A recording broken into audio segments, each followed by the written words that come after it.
I used to have a really hard time reading the book of Revelation until I realized there was a key theme that I was misunderstanding. It's blood. Now, throughout Revelation, there's quite a bit of blood, which makes it a bit of a scary book.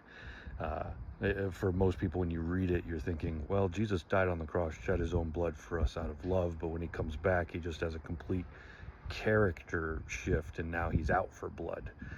But if you pay close attention, you'll realize that blood in the book of Revelation is usually connected back to the cross.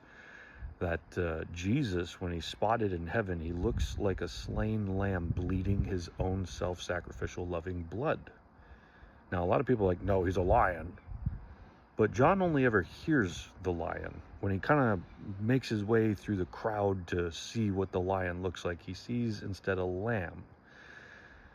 So we have to recognize Jesus is the slain lamb all throughout Revelation, from beginning to end, even if he's fulfilling the prophetic words about the Lion of Judah. So once we have that, we start to realize that much of the blood that is in Revelation is not the blood of people being slain.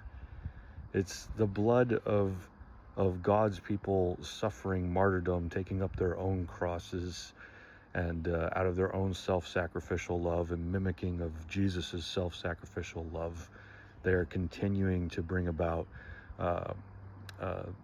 the loving universe that God wants to bring, even at their own risk, which is what Jesus called us to in the Gospels.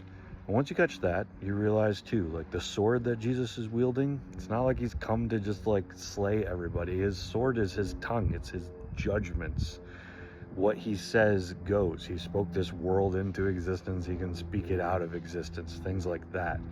So we have to be careful when reading the Revelation, because there's a lot of imagery John's working with, and if we forget what it all means, this book can take on tones that it never meant to take on, and it can creep us out and confuse us and make us forget about the character of who God really is.